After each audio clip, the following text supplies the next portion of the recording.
ನಮಸ್ಕಾರ friends. Suppose ನಿಮ್ಮ ಹತ್ರ ಏನಾದರೂ 10,000 rupees ಇದ್ರೆ ನೀವು 4 ಬೇರೆ ಬೇರೆ ಮ್ಯೂಚುವಲ್ ಫಂಡ್ ಕ್ಯಾಟಗರಿನಲ್ಲಿ ಇನ್ವೆಸ್ಟ್ಮೆಂಟ್ ಮಾಡಬೇಕು ಅಂತಂದ್ರೆ ಇಲ್ಲಿ 4 ಕ್ಯಾಟಗರೀಸ್ ಯಾವ್ದಪ್ಪ ಅಂತಂದ್ರೆ large cap mutual funds, mid cap mutual funds, small cap mutual funds ಮತ್ತು multi or flexi cap mutual funds. So ಇಲ್ಲಿ ನಾವು ಇನ್ವೆಸ್ಟ್ಮೆಂಟ್ ಮಾಡಬೇಕು ಅಂದಾಗ ನೀವು ನಿಮ್ಮ ಹಣವನ್ನು ಯಾವ ರೀತಿ ಡಿವೈಡ್ ಮಾಡಿ ಅಲೋಕೇಶನ್ ಮಾಡ್ತೀರಾ ಅದನ್ನ ನನಗೆ ಕಮೆಂಟ್ ಸೆಕ್ಷನ್ ನಲ್ಲಿ ತಿಳಿಸಿ. ವಿಡಿಯೋನ ಈಗಲೇ ಪಾಸ್ ಮಾಡಿ ನೀವು ನಿಮ್ಮ ಕಮೆಂಟ್ಸ್ ಗಳನ್ನ ಮಾಡಬಹುದು. ತುಂಬಾ ಜನ ಬಿಗಿನರ್ ಇನ್ವೆಸ್ಟರ್ಸ್ ಏನ್ ಅನ್ಕೋತಾರೆ, ನನ್ನ ಹತ್ರ 10,000 ರೂಪೀಸ್ ಇದ್ದಾಗ ನಾನು 4 ಬೇರೆ ಬೇರೆ ಕ್ಯಾಟಗರಿನಲ್ಲಿ ಇನ್ವೆಸ್ಟ್ಮೆಂಟ್ ಮಾಡಬೇಕು ಅಂದಾಗ ನಮ್ಮ ಹಣವನ್ನು ಈಕ್ವಲಿ ಆಗಿ ನಾನು 4ರಿಂದ ಡಿವೈಡ್ ಮಾಡಿ ಇನ್ವೆಸ್ಟ್ಮೆಂಟ್ ಮಾಡಿದ್ರೆ ಸಾಕು, ಇದರಲ್ಲಿ ಅಷ್ಟೊಂದು ಏನ್ ಡಿಫಿಕಲ್ಟ್ ಇದೆ ಅಂತ ಹೇಳಿ ಅವರು ಅನ್ಕೊಂಡಿರ್ತಾರೆ. ಫ್ರೆಂಡ್ಸ್, ನೀವು ಕೂಡ ಈ ರೀತಿ ಯೋಚನೆ ಮಾಡಿ ನಿಮ್ಮ ಹಣವನ್ನು ಮ್ಯೂಚುವಲ್ ಫಂಡ್ ನಲ್ಲಿ ಇನ್ವೆಸ್ಟ್ಮೆಂಟ್ ಮಾಡ್ತಾ ಇದ್ದೀರಾ ಅಂತಂದ್ರೆ ಇದು ಕರೆಕ್ಟ್ ಪ್ರೊಸೆಸ್ ಅಲ್ಲ. ಯಾಕೆ ಅಂತಂದ್ರೆ ಪ್ರತಿಯೊಂದು ಮ್ಯೂಚುವಲ್ ಫಂಡ್ ಕ್ಯಾಟಗರಿಯ ಮಾರ್ಕೆಟ್ ಬಿಹೇವಿಯರ್ ಬೇರೆ ಇರುತ್ತೆ, ಪ್ರತಿಯೊಂದು ಮ್ಯೂಚುವಲ್ ಫಂಡ್ ರಿಸ್ಕ್ ಅಲೋಕೇಶನ್ ಬೇರೆ ಇರುತ್ತೆ ಮತ್ತು ರಿಟರ್ನ್ಸ್ ಕೂಡ ಬೇರೆ ಇರುತ್ತೆ. ಸೊ ಇಷ್ಟೆಲ್ಲಾ ಫ್ಯಾಕ್ಟರ್ಸ್ ಬೇರೆ ಬೇರೆ ಇದ್ರೆ ಸೊ ನಾವು ಇನ್ವೆಸ್ಟ್ಮೆಂಟ್ ಮಾಡಿರೋ ಅಮೌಂಟ್ ಸೇಮ್ ಇರೋಕೆ ಯಾವ ರೀತಿ ಸಾಧ್ಯವಾಗುತ್ತೆ?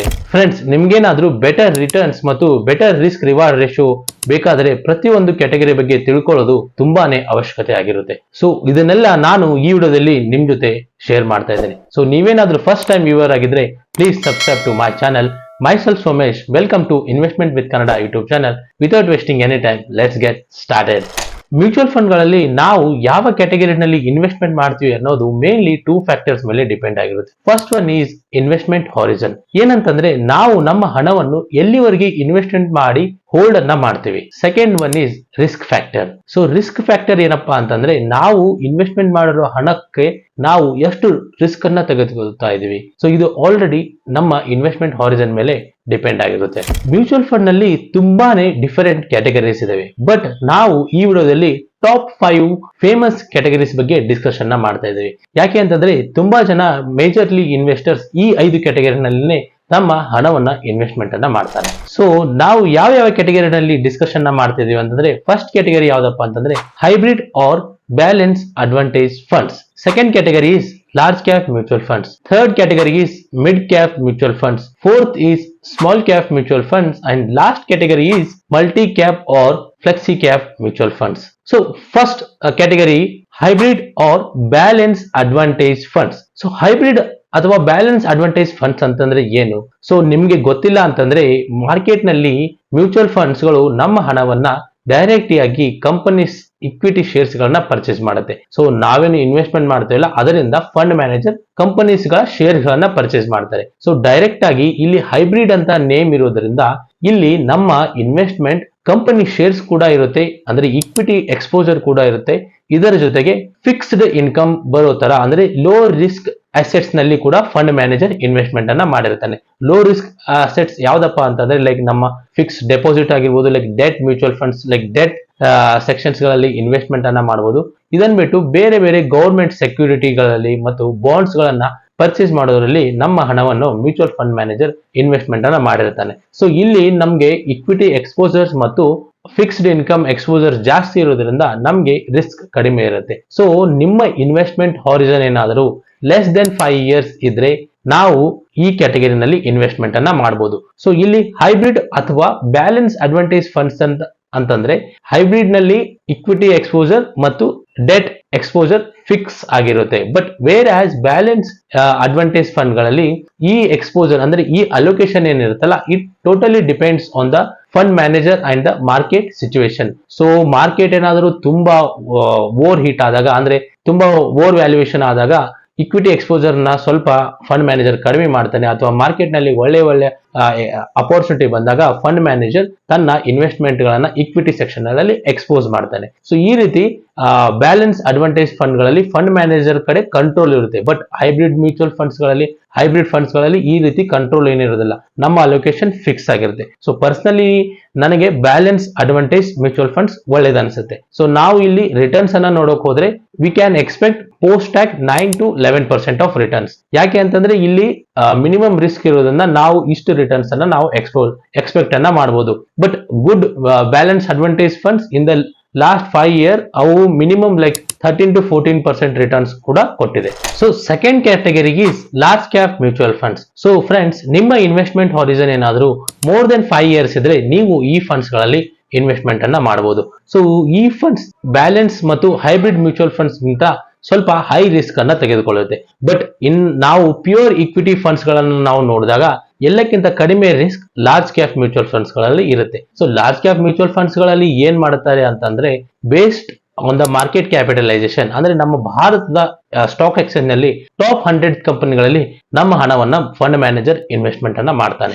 ಸೊ ಈ ಟಾಪ್ 100 ಕಂಪನಿಗಳು ತುಂಬಾ ಸ್ಟೇಬಲ್ ಆಗಿರೋದ್ರಿಂದ ನಾವು ಇಲ್ಲಿ ಲೆಸ್ ವಾಲಟಿಲಿಟಿಯಿಂದ ಸ್ವಲ್ಪ ಸ್ಟೇಬಲ್ ರಿಟರ್ನ್ಸ್ ಗಳನ್ನ ಈ ಮ್ಯೂಚುವಲ್ ಫಂಡ್ ಕ್ಯಾಟಗರಿಗಳಿಂದ ಎಕ್ಸ್ಪೆಕ್ಟ್ ಅನ್ನ ಮಾಡಬಹುದು. ಸೊ ರಿಟರ್ನ್ ಅನ್ನ ನಾವು ಈ ಕ್ಯಾಟಗರಿಯಲ್ಲಿ ನೋಡೋಕ್ ಹೋದ್ರೆ ನಾವು like after the post tax we can expect from 11 to 12% annually from these kind of mutual funds. Friends, large cap ನಲ್ಲಿ ನಾನು actively manage large cap mutual fund ಗಳಲ್ಲಿ ಏನು ಇನ್ವೆಸ್ಟ್ಮೆಂಟ್ ಅನ್ನ ಮಾಡ್ತಿಲ್ಲ. ಬಟ್ ನೀವೇನಾದ್ರೂ ಲಾರ್ಜ್ ಕ್ಯಾಪ್ ಮ್ಯೂಚುವಲ್ ಫಂಡ್ ನಲ್ಲಿ investment ಮಾಡಬೇಕು ಅಂತ ಅನ್ಕೊಂಡಿದ್ರೆ ನೀವು ಇಂಡೆಕ್ಸ್ ಮ್ಯೂಚುವಲ್ ಫಂಡ್ಸ್ ಗಳಲ್ಲಿ ಇನ್ವೆಸ್ಟ್ಮೆಂಟ್ ಅನ್ನ ಮಾಡಬಹುದು. ಯಾಕೆ ಅಂತಂದ್ರೆ ಇಂಡೆಕ್ಸ್ ಮ್ಯೂಚುವಲ್ ಫಂಡ್ಸ್ ನ ಎಕ್ಸ್ಪೆನ್ಸ್ ರೇಷಿಯೋ ಕಡಿಮೆ ಇರುತ್ತೆ ಮತ್ತು majority large cap mutual funds ಏನಿದೆ ಅವು ಇಂಡೆಕ್ಸ್ ಫಂಡ್ ಅನ್ನ ಬೀಟ್ ಮಾಡೋಕೆ ಆಗ್ತಾ ಇಲ್ಲ. ಸೊ ನೀವು ಲಾರ್ಜ್ ಕ್ಯಾಪ್ ಕನ್ಸಿಡರ್ ಮಾಡ್ತಿದ್ರೆ index fund is the best fund to start your investment. So third category ಯಾವ್ದಪ್ಪ ಅಂತಂದ್ರೆ mid cap mutual funds. Friends, ನಿಮ್ಮ ಅಲೋಕೇಶನ್ ಅಥವಾ ನಿಮ್ಮ ಇನ್ವೆಸ್ಟ್ಮೆಂಟ್ ಹಾರಿಜನ್ ಏನಾದರೂ 8 ವರ್ಷ ಅಥವಾ ಮಿನಿಮಮ್ 8 ವರ್ಷದ ಇರಲೇಬೇಕು ಮತ್ತು 8 ವರ್ಷದ ಮೇಲೆ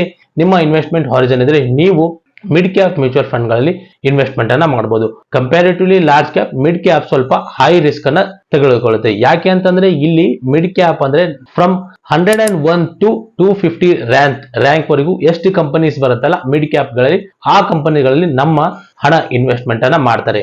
ಸೊ ನಾವು ಯಾವ್ದಾದ್ರು ಒಂದು ಮಿಡ್ ಕ್ಯಾಪ್ ಮ್ಯೂಚುವಲ್ ಫಂಡ್ ಅನ್ನ ತೆಗೆದುಕೊಂಡಾಗ ನಮ್ಮ ಎಲ್ಲ ಟೋಟಲ್ ಹಣ ಕೇವಲ ಮಿಡ್ ಕ್ಯಾಪ್ ಕಂಪನೀಸ್ ಗಳಲ್ಲಿ ಇನ್ವೆಸ್ಟ್ಮೆಂಟ್ ಅನ್ನ ಮಾಡಲ್ಲ. ಯಾಕೆ ಅಂತಂದ್ರೆ ರಿಸ್ಕ್ ಕಡಿಮೆ ಆಗ್ಬೇಕು ಅಂತ ಹೇಳಿ ಸ್ವಲ್ಪ ಫಂಡ್ ಮ್ಯಾನೇಜರ್ ಸ್ವಲ್ಪ ಹಣವನ್ನ ಲಾರ್ಜ್ ಕ್ಯಾಪ್ ಫಂಡ್ ಗಳಲ್ಲಿ ಕೂಡ, ಅಂದ್ರೆ ಲಾರ್ಜ್ ಕ್ಯಾಪ್ ಕಂಪನಿಗಳಲ್ಲಿ ಕೂಡ ನಮ್ಮ ಹಣವನ್ನ ಇನ್ವೆಸ್ಟ್ಮೆಂಟ್ ಅನ್ನ ಮಾಡ್ತಾರೆ. ಚಿಕ್ಕ ಕಂಪನಿ ಆಗಿರೋದ್ರಿಂದ ಇಲ್ಲಿ ರಿಸ್ಕ್ ಜಾಸ್ತಿ ಇರುತ್ತೆ. ಸೊ ರಿಸ್ಕ್ ಜಾಸ್ತಿ ಆದಾಗ ನಾವು ಮಿನಿಮಮ್ 15% ರಿಟರ್ನ್ಸ್ ಗಳನ್ನ ನಾವು ಈ ಫಂಡ್ ಗಳಿಂದ ಇಲ್ಲಿ ಎಕ್ಸ್ಪೆಕ್ಟ್ ಅನ್ನ ಮಾಡಬಹುದು. ಸೊ ಅವರ್ ಫೋರ್ತ್ ಕ್ಯಾಟಗರಿ ಯಾವ್ದಪ್ಪ ಅಂತಂದ್ರೆ small cap mutual fund. So friends, ನಿಮ್ಮ ಇನ್ವೆಸ್ಟ್ಮೆಂಟ್ ಹಾರಿಜನ್ ಏನಾದರೂ 10 ವರ್ಷಕ್ಕಿಂತ ಮೇಲೆ ಇದ್ರೆ, ಸೊ ಮಿನಿಮಮ್ 10 ವರ್ಷ ನೀವು ಇನ್ವೆಸ್ಟ್ಮೆಂಟ್ ಮಾಡಬೇಕು ಅಂತ ನಿಮ್ಮ ಹತ್ರ ಇದ್ರೆ ನೀವು ಈ ಫಂಡ್ಸ್ ಗಳಲ್ಲಿ ಇನ್ವೆಸ್ಟ್ಮೆಂಟ್ ಅನ್ನ ಮಾಡಬಹುದು. ಸೊ ಈ ಫಂಡ್ಸ್ ಗಳಲ್ಲಿ ನಾವು ಇನ್ವೆಸ್ಟ್ಮೆಂಟ್ ಮಾಡೋದ್ರಿಂದ ನಮ್ಮ ಹಣ ಸ್ಮಾಲ್ ಕ್ಯಾಪ್ ಕಂಪನೀಸ್ ಗಳಲ್ಲಿ ಇನ್ವೆಸ್ಟ್ಮೆಂಟ್ ಅನ್ನ ಮಾಡ್ತಾರೆ. ಸೊ ಸ್ಮಾಲ್ ಕ್ಯಾಪ್ ಕಂಪನಿಗಳು ಯಾವ್ದಪ್ಪ ಅಂತಂದ್ರೆ 250 ಕಿಂತ ಕೆಳಗಡೆ ಏನ್ ಬರುತ್ತಲ್ಲ ಅವು ಎಲ್ಲ ಸ್ಮಾಲ್ ಕ್ಯಾಪ್ ಕಂಪನಿಗಳು. ಸೊ ಈ ಎಲ್ಲ ಕಂಪನಿಗಳಲ್ಲಿ ನಮ್ಮ ಹಣ ಇನ್ವೆಸ್ಟ್ಮೆಂಟ್ ಅನ್ನ ಆಗಿರುತ್ತೆ. ಸೊ ಅಗೇನ್ ನಮ್ಗೆ ಇಲ್ಲಿ ರಿಸ್ಕ್ ಅಡ್ಜಸ್ಟ್ ಆಗ್ಬೇಕು ಅಂತ ಹೇಳಿ ಫಂಡ್ ಮ್ಯಾನೇಜರ್ ಅಲೋಕೇಶನ್ ನ ಸ್ವಲ್ಪ ಮಿಡ್ ಮತ್ತು ಲಾರ್ಜ್ ಕ್ಯಾಪ್ ಗಳಲ್ಲಿ ಹಾಕಿರ್ತಾರೆ. ಯಾಕೆಂದ್ರೆ ನಮ್ಮ ಹಣವನ್ನು ಎಲ್ಲ ನಾವು ಸ್ಮಾಲ್ ಕ್ಯಾಪ್ ಗಳಲ್ಲಿ ಹಾಕಿದಾಗ ವಾಲಟಿಲಿಟಿ ಜಾಸ್ತಿ ಆಗಿ ರಿಸ್ಕ್ ಕೂಡ ತುಂಬಾನೇ ಜಾಸ್ತಿ ಆಗಿರುತ್ತೆ. ಸೊ ನಮ್ಮ investment horizon is more than 8 years 10 years ಅಂದಾಗ ಸೊ ರಿಸ್ಕ್ ಆಟೋಮೆಟಿಕ್ಲಿ ಕಡಿಮೆಯಾಗಿ ನಾವು 14 to 18% ನ ಸ್ಟೇಬಲ್ ರಿಟರ್ನ್ಸ್ ಗಳನ್ನ ಈ ಮ್ಯೂಚುವಲ್ ಫಂಡ್ ಗಳಿಂದ ಎಕ್ಸ್ಪೆಕ್ಟ್ ಅನ್ನ ಮಾಡಬಹುದು. ಸೊ ಅವರ್ ಲಾಸ್ಟ್ ಕ್ಯಾಟಗರಿ ಯಾವ್ದಪ್ಪ ಅಂತಂದ್ರೆ multi or flexi cap mutual funds. So ನಾನು ಇಲ್ಲಿ 2